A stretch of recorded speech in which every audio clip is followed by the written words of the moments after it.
Today we shall be discussing something like non-interacting and interacting tanks, or you can say in terms of multiple capacities. The context is very simple. We had seen that sometimes you have single order system and that is coupled with in series you can say another single order system and the two become a second order system. And similarly going in for third, fourth, fifth you will have higher order systems. This was one of the examples which was discussed in the previous session. So, continuing in that context, we shall be seeing how the various capacities or the tanks or the systems they can be coupled in series.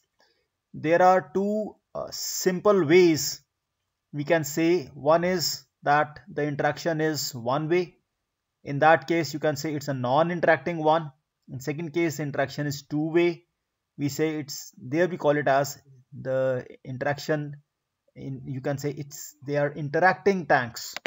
So when we say they are non-interacting, what do we exactly mean by non-interacting? This is what we want to clarify here. Non-interacting means it doesn't mean that, as it might be in your mind, it doesn't mean that the output of this is not affected by this. These are two independent systems. No, it is not like that. We call it non-interacting, as you can say it's written over here, non-interacting, simply because the interaction is one way.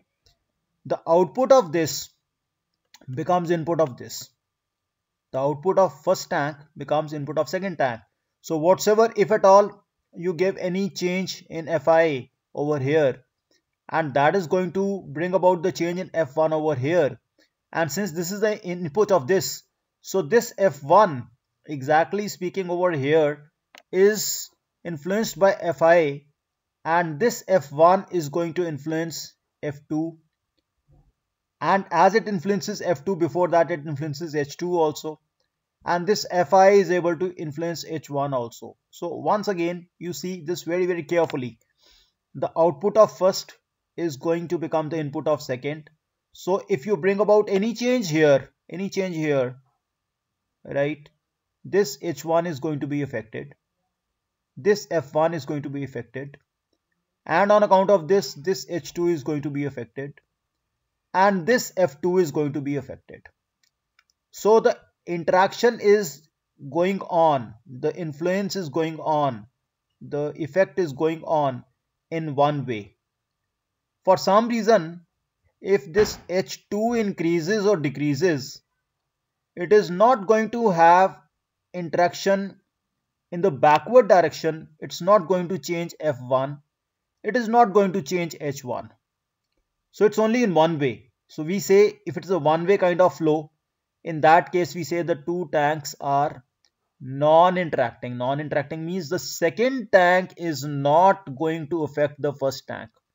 Although first tank is affecting the second tank, but the second tank is not affecting the first tank. So we term it as non-interacting. So it's very important to us to understand here, and that's why although we'll be discussing the interacting tanks and the dynamics of interacting tanks, etc. in the next session, but it's very important that we understand, if this is the meaning of non-interacting, then what is the meaning of interacting tanks? So we have this example, and in this example what we see over here is that the first tank, the output of first tank is becoming the input to the second tank, quite similar to what it was over here, but it's going through in such a manner that this output is not only affected by H1, but it is also affected by H2. You see once over here again, this output F1 was affected only by H1.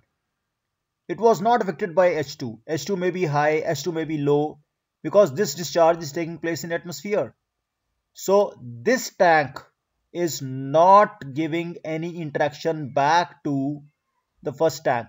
Whereas in this case, as we see over here, this flow F1 is affected by both H1 and H2. As a matter of fact, you can see if at all this H1 is less and H2 is more, then the flow can even reverse. It can go back from tank 2 to tank 1. Or if this H1 becomes equal to H2, this flow will become 0. It will refuse to move further. So it means that this H2 is going to affect H1 as well. The interaction is in the sense that the effect of F1 will be felt by H1, the effect of H1 will be felt by H2, the effect of H2 will be felt by F2. But at the same time, if you close F2, then this closing this means changing this F2 will affect H2, and this H2 in turn is going to influence F1, and if this F1 is influenced, then even H1 will be influenced to that in the backward direction as well, since the effect is moving both in the forward direction as well as in the backward direction. So the influence is moving in both the directions. That's why we term these kind of systems as interacting tanks. And by this example, by these figures, I think, my dear friends, it will be quite clear to you now what is the difference between a non-interacting tank and interacting tank. It's a one-way interaction. This is a two-way interaction. We call the one-way one as the non-interacting one, and where the influence is moving in both the ways, in both the directions. First is affecting second and second is affecting first. In that case, we say it is an interacting system. Friends, we shall be in this session focusing only on the non-interacting capacities, where the output of first is becoming input of second, but whatsoever is the dynamics of second is not affecting in backward direction. So in that case, whatsoever is the transfer function of first, whatsoever is the transfer function of second, the two can be coupled simply by putting one block in front of the second. And it's not only true for two blocks, you can have three blocks, four blocks, you can have n blocks all over. So in the nth block, the output of n minus first block will become the input, and the output of that will go to the final output. So in this case, if we see the overall response will be if we club the two together, and we know that clubbing the two things together, in this simple case, when the two systems are put in series, then the transfer function is simply multiplication of the two. That is, the overall transfer function of this system will be G1 into G2. The overall transfer function of this will be G1 into G2 into G3 dot up to Gn, right? So this is the way we have non-interacting capacities. They are put in series. They're shown here diagrammatically, and we shall be moving around more in terms of some mathematics in this case. So as you can see, you have some dynamics for the first capacity. We denote its time constant of the first tank to be tau p1.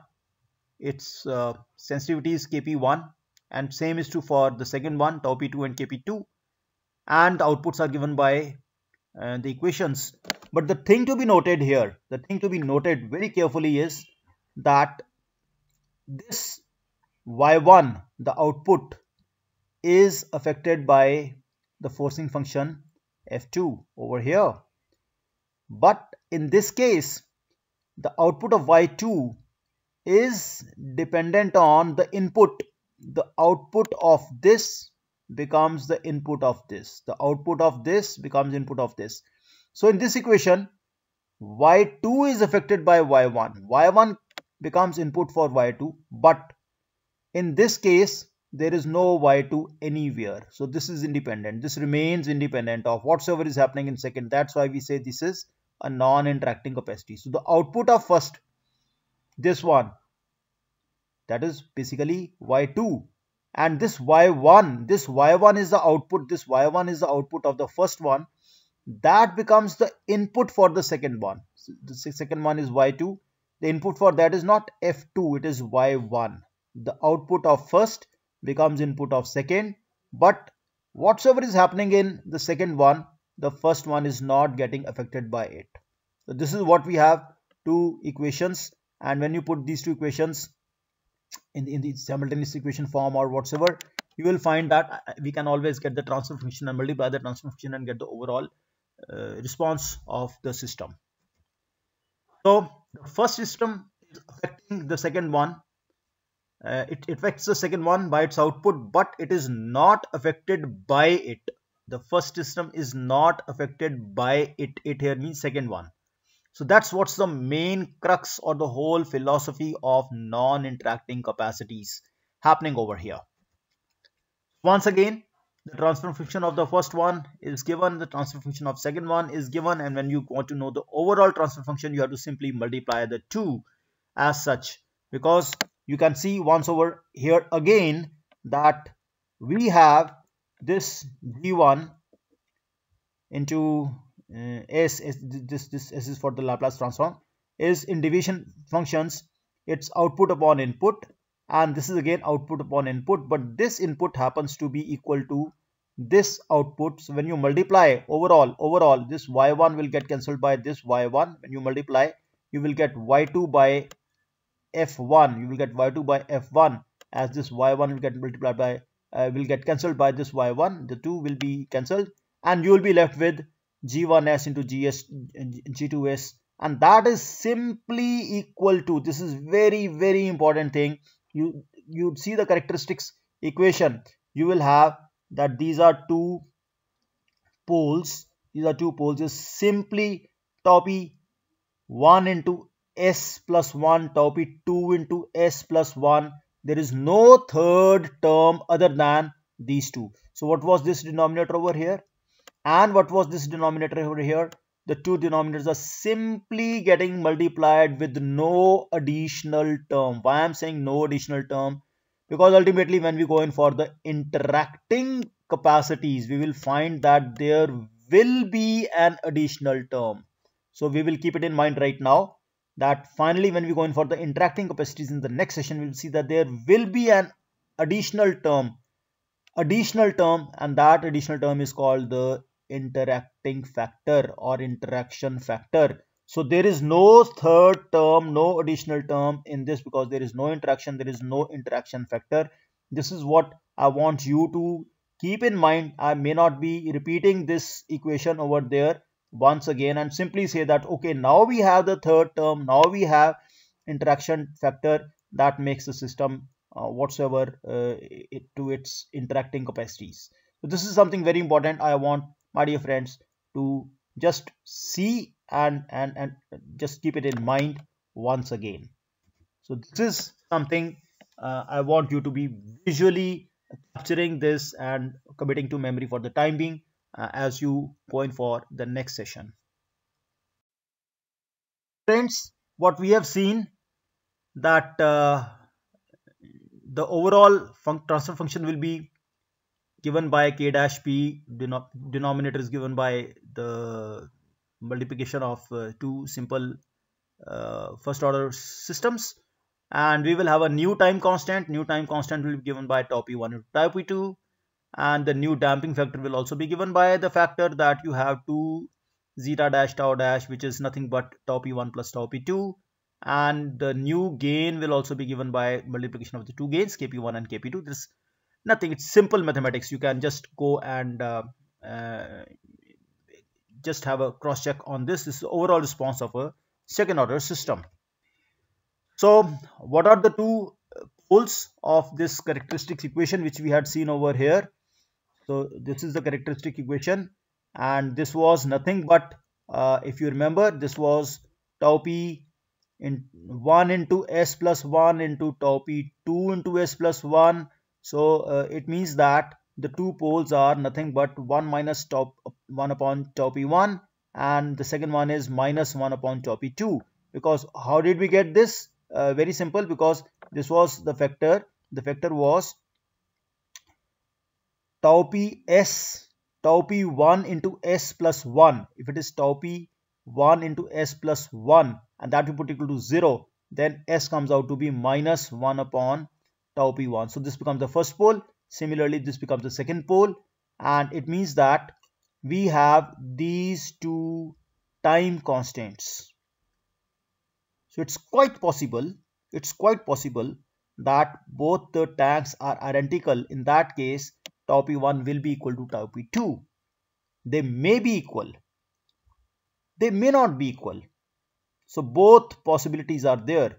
And we had seen when we were discussing the dynamics of the second order system that in case the roots are equal, in that case we will have critically damped response, critically damped. And in case they are unequal but real, in that case it will be underdamped, right? So in case they are equal, we will have critically damped. In case they are not equal, you will have overdamped response. But as such, you will never ever have underdamped response. You can have critically damped, you can have overdamped, but you will never ever have underdamped response.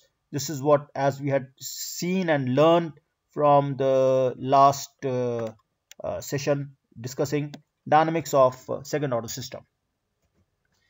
This is what is being written over here. Therefore, in case the poles are equal, you will have critically damped. In case the poles are not equal, you will have overdamped. The non-interacting capacities will always result in an overdamped or critically damped. It can be critically damped. This is another thing you have to notice. It can be critically damped.